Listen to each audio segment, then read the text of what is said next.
Hello, and welcome to an update on Fidelity's global income strategy. My name is Izzy Halewood, and I'm a senior investment specialist in the fixed income team. I'm delighted today to be joined by portfolio manager James Durrance. So James, could you start by telling us why investors should consider a global income strategy today?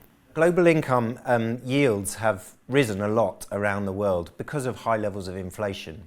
And even though government bond yields are now at the highest level they've been at for 15 years, they still don't always compete with levels of inflation. So investors are looking for ways to beat inflation and produce good levels of total return and income, but also without taking too much risk.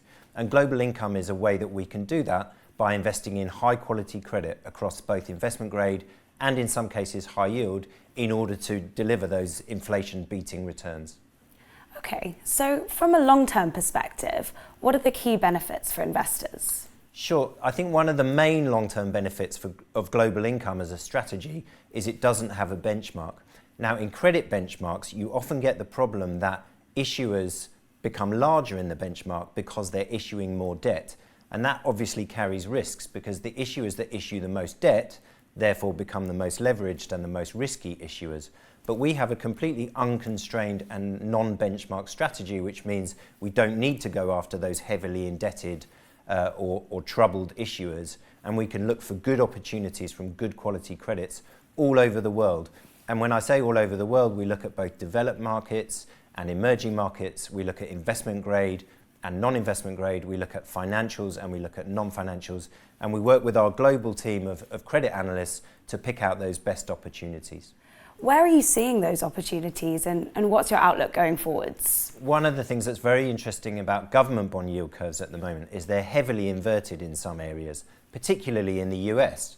So we actually see quite a lot of value in the front end of the US bond market, both in credit and in government bonds, whereas we think that the risk reward is a bit more balanced in terms of longer duration strategies.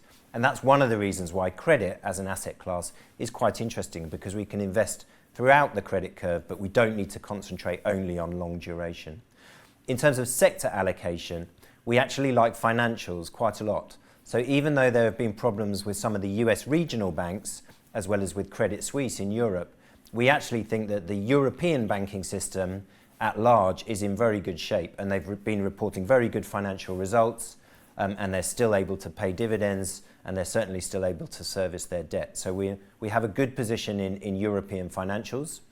We also still like the energy sector. Even though energy and oil prices have come under a bit more pressure this year, we actually think that energy is a much more strategic issue now than it has been in the past several years. So we think that energy going forward is going to be better from a credit fundamental viewpoint than it has been in the past.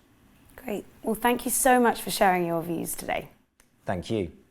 And thank you to everyone for watching. If you'd like any further information on the global income strategy, please do contact your local Fidelity representative. Thank you again for watching, and goodbye.